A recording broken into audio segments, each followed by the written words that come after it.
নমস্কার বন্ধুরা, একটা সুন্দর সকালে আমার মিষ্টি বন্ধুদের জানাই সুপ্রভাত। তো ঘড়ির কাঁটায় বাজে 5টা। আমি ঘুম থেকে উঠে পড়েছি। ঘুম থেকে উঠে পড়ে ভগবানকে প্রণাম জানালাম, সূর্যদেবকে প্রণাম জানিয়ে আমি চলে আসলাম রান্নাঘরে। হাজব্যান্ড অফিসে যাবে, 6:45 নাগাদ বাড়ি থেকে বেরোবে। তো আমি এদিকে চলে আসলাম রান্নাঘরে।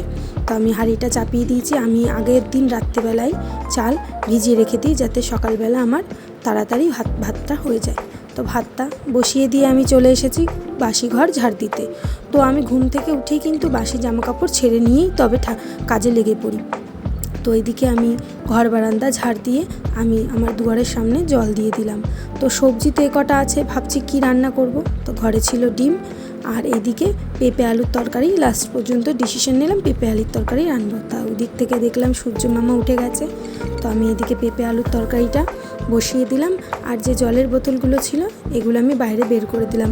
আমাদের তো 6টা নাগাদ জল আসে, তার জন্য।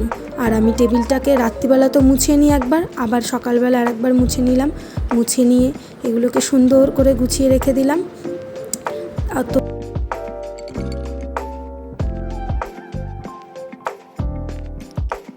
ফ্রেন্ডস, এদিকে দেখছি ভাতটাও প্রায় হয়ে এসেছে। আর ওদিকে আমি পেঁপে আলুর তরকারিটা ভাজা করছি। আমি এটাকে কষাই করব। তো আমার ভাত হয়ে গেছে। তো আমি বড় গ্যাসে তরকারিটা দিয়ে দিলাম, কেন, তাহলে তাড়াতাড়ি হয়ে যাবে। আমার ছোট গ্যাসটা আগুনটা একটু কম হয়। আর এদিকে আমি ডিম সিদ্ধ বসিয়ে দিলাম। আমি আজকে ডিম সিদ্ধ দেবো, কিন্তু কি ডিম সিদ্ধটা আর দেওয়া হলো না। সেটা কেন হলো না সেটা আমি পরে তোমাদেরকে জানাচ্ছি। তো আমি ভাতটা উবুর দিয়ে নিয়ে, তো ফ্রেন্ডস, ভাতটা উবুর দিয়ে এদিকে আমি পেঁপে আলুর তরকারিটা কষানো স্টার্ট করছি। তো আমি এর মধ্যে প্রথমে আজকে আদা মিক্সারে পেস্ট করিনি, কারণ এইটুখানি আদা তো মিক্সারে হতে চায় না। তো আমি ঘষেই দিয়ে দিলাম। আর নুন, হলুদ, টমেটো সব কিছু দিয়ে ভালো মতো এই পেঁপে আলুর তরকারিটাকে কষাচ্ছি। পেঁপে আলুর তরকারিটা খেতে কিন্তু দুর্দান্ত হয়েছিল। আমার হাজব্যান্ড কিন্তু এইসব অতটাও ভালোবাসে না, কিন্তু সবজি না থাকা আমি বাধ্য হয়ে এটা আজকে করে দিয়েছিলাম। একটু কষা টাইপ, কোনো ঝোল টোল না। তো ও খেয়ে বাড়িতে এসে বলেছিল যে তরকারিটা সত্যিও খুব ভালো লেগেছিল। তো আমরাও খেয়েছিলাম। আমিও সেরকম একটা ভালো পছন্দ করি না, তবু এনেছিলাম কেন, ওই সিদ্ধ ভাতে খাওয়ার জন্য। তো আজকে যেহেতু সবজি না থাকায় এটা করেছি। আর ডিমের ঝোলটা আমি করতে চাইলাম না, কারণ আমি ভাবলাম আজকে ডিম সেদ্ধই দিয়ে দিই। সত্যি কথা বলতে ঘরে পেঁয়াজ ছিল না। তো আমি ভাবলাম ঠিক আছে, পেঁপে আলুর তরকারিটা সুন্দর করে আমি রান্না করে দিই। তো এখানে ডিম সিদ্ধ হচ্ছে। আর আমি এদিকে কালকে আমি রাত্রিবেলা বাসন মেজে রাখি। তো বাসনগুলো সেগুলো আমি গুছিয়ে নিয়ে আমি যে জায়গাগুলো যেখানে আমি ভাতটা উবুর দিয়েছিলাম সেই জায়গাটাকে ভালো করে পরিষ্কার করে নিলাম। পরিষ্কার করে আমি ভাতটাকে স্ট্যান্ড আছে, সেই স্ট্যান্ডের মধ্যে রেখে দিয়ে আমি আমার হাজব্যান্ডের জন্য থালায় ভাত বেড়ে ওই যে টেবিলে পাখা চালিয়ে ঠান্ডা করতে দিলাম। তাহলে কি টিফিন কারিতে ভরলে পরে সেই ভাতটা গরম থাকবে না, ঠান্ডাই থাকবে। ঠান্ডা থাকলে কী হবে, গরম থাকলে তো পরে নষ্ট হয়ে যাওয়ার চান্স থাকে। তাই তো এইদিকে আমি কালকে যে ভেজা জামা কাপড়গুলো সেগুলো মেলে দিয়ে আমি চলে আসলাম ঘরে। এসে দেখলাম তরকারিটা প্রায় হয়েই এসেছে। তো তরকারিটা ফুটতে আমি এদিকে আমার যে বাসি নাইটি বলো, রাত্রে যে বাসি নাইটি বলো, সন্ধ্যাবেলা যে নাইটি ছেড়ে রেখি সেগুলো তো সন্ধ্যাবেলা ধুই না, ওগুলো আমি একটা বালতির মধ্যে জড়ো করে রেখে দিই, সকালবেলা সেগুলো ধুয়ে নিই। তো সেই জামা কাপড়গুলো আমি পরিষ্কার করে ধুয়ে নিলাম। আর ওদিকে আমার তরকারিটাও হতে থাকছে, আর এদিকে আমি যে বাকি কাজগুলো সেগুলো করে নিলাম। তো আমার জামা কাপড় ধুতে আমার তরকারিটাও হয়ে গেল। সেটা আমি নামিয়ে আমি কি করলাম, সঙ্গে ওর যে টিফিন বক্স, সে ছোট্ট টিফিন বক্সের মধ্যে আমি বেড়ে রাখলাম। আর এই যে হয়ে গেছে বাসন। তো ফ্রেন্ডস, তোমাদেরকে বলেছিলাম না যে ডিমটা কেন দেওয়া হলো না। আমার শাশুড়ি মা, ও তো কাজে যায়, উনি মাছ রান্না করেছিল। তো উনি মাছটা দিয়েছে, তো বললো ডিম দিতে হবে না, তুই মাছের ঝোলই দে। তো এইদিকে আমি চলে এসেছি হাজব্যান্ডকে ডাকতে। ও উঠে পড়েছে। আর আমি ওই জামা কাপড়গুলো তখন মেলতে পারিনি, তরকারিটা হয়েছিল বলে।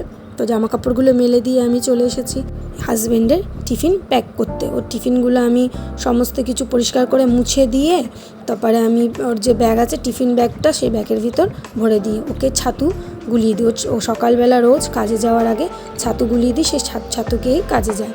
তো ফ্রেন্ডস, এদিকেও দেখো, এই যে ব্যাগটা আমি মিশো থেকে অর্ডার করেছিলাম। সত্যি ব্যাগটা অনেকটাই আমার থেকে বেশি আমার হাজব্যান্ডের হেল্প হয়েছে, কারণ আগে যখন ও টিফিন নিত না প্লাস্টিকের মধ্যে, তো পড়ে যেত ঝোল। তো এই ব্যাগটা হতে এই সুবিধাটা হয়েছে যে ঝোল আর পড়ে না। ফ্রেন্ডস, আমার হাজব্যান্ড যেহেতু স্নান করে পরিষ্কার পরিচ্ছন্ন হয়ে থাকে, তাই ও প্রতিদিন সকালবেলা ঠাকুরকে ঘুম থেকে তুলে নমস্কার করে তারপরে এই যে ছাতুগোলা জল খেয়ে ও বেরিয়ে পড়ে। আমাদের স্কুটি আছে, যেহেতু আমি মেয়েকে নিয়ে স্কুল যাই, তবে স্কুলটা অনেকটা দূর বলে স্কুটিতে করে আমি মেয়েকে নিয়ে যাই, আর ও সাইকেলটা নিয়ে। তো ফ্রেন্ডস, হাজব্যান্ড চলে গেছে কাজে, তো আমি এদিকে বাসন মেজে নিয়ে আমার চলে এসেছি যে আমার তুলসী মন্দিরের যে আমি বক্স জানলার উপর রেখেছিলাম এই গাছগুলো। তো বৃষ্টি হওয়াতে এই জায়গাগুলোতে প্রচণ্ড নোংরা হয়ে গেছিলো, যেহেতু আমার বাইরের দিকটা প্লাস্টার করা নেই, সমস্ত নোংরাগুলো এই জানালার উপর পড়ে। তো আমি এই জায়গাটা প্রতিদিন ভালো করে ধুয়ে পরিষ্কার করে নিই, পরিষ্কার করে ভালো করে একটা মুছেও নিই। তারপরে চলে এসেছি আমি বাসি বিছানা তুলতে। তো আমার মেয়েকে তোমরা হয়তো দেখতে পাচ্ছ না, ও ঠাম্মির কাছে ঘুমোয়। তো দেখো ফ্রেন্ডস, আমি বিছানা তুলে ঘরদোর একবার পরিষ্কার করে মুছে নিই, সমস্ত ফার্নিচারগুলো মুছে নিই আমি আর একবার ঘরটাকে ঝাড় দিয়ে নিই। তো আমি সকালবেলা ঘুম থেকে উঠে বাসি ঘর ঝাড় দিয়ে নিই, যেহেতু হাজব্যান্ড কাজে বেরোয়। তারপরেও কাজে চলে যাওয়ার পর বিছানাপাতি তুলে আবার ঝাড় দিই। তো দেখো সকাল থেকে এক নাগারে কাজ করে আমার চেহারা। তো এদিকে আমি ব্রাশ করছি, ব্রাশটা আমার হয়ে গেছে। ব্রাশ হওয়ার পর আমার মেয়েও আমার সাথেই ব্রাশ করছিল, ও ফোনটা ধরেছিল, ব্রাশ করছিল আর ফোনটা ধরেছিল। আমি বললাম একটু ফোনটা, এতক্ষণ তো ও ছিল না, ও তো ঘুম থেকে ও ঠাম্মি দেখে দিয়ে গেল। তো এই দেখো ও ব্রাশ করছে, ও এখন ব্রাশ করে পড়তে বসবে। ওর যেহেতু এত গরমের জন্য ওদের স্কুল 9:30টায় করে দিয়েছে, তো এখন প্রায় মনে হয় তখন 7:30 নাগাদ এরকম টাইম হয়েছে। তো ও তাড়াতাড়ি করে মুখ টুক মুছে নিল, আর আমিও ফ্রেশ হয়ে নিলাম, দুজনে ফ্রেশ হয়ে নিলাম। ও পড়তে বসে গেল। আর আমার মেয়ে সবথেকে বেশি ভালো খায় দুধ বিস্কুটের থেকে জল বিস্কুট। তো তোমরা হয়তো ভাববে যে সব ভিডিওতে আমি ওকে জল বিস্কুট দিই, ও বেশি পছন্দ করে এই বিস্কুটের সাথে জল দিয়ে খেতে। তো ও দুধ বিস্কুটটাও যদি বা আমি দিই, ও দুধটাকে সাইড করে রেখে জল দিয়ে বিস্কুট দিয়ে ভিজিয়ে খাবে। তো আমি এইদিকে আমার জন্য চা বসিয়ে নিয়েছি ফ্রেন্ডস। তো আমি খেয়ে নিলাম চা। চা খাওয়ার আগে আমি একটু জল খেয়ে নিলাম, সকাল থেকে আমার একটু জল খাওয়া হয়নি। তো ফ্রেন্ডস, মেয়ের স্কুল যেহেতু 11:30টা পর্যন্ত হয়, তাই ও জল বিস্কুট খেয়ে স্কুল যায়। তো ফ্রেন্ডস, ভিডিওটা আজকের মতো এই পর্যন্তই শেষ করলাম। বাই, ভালো থেকো, সুস্থ থেকো।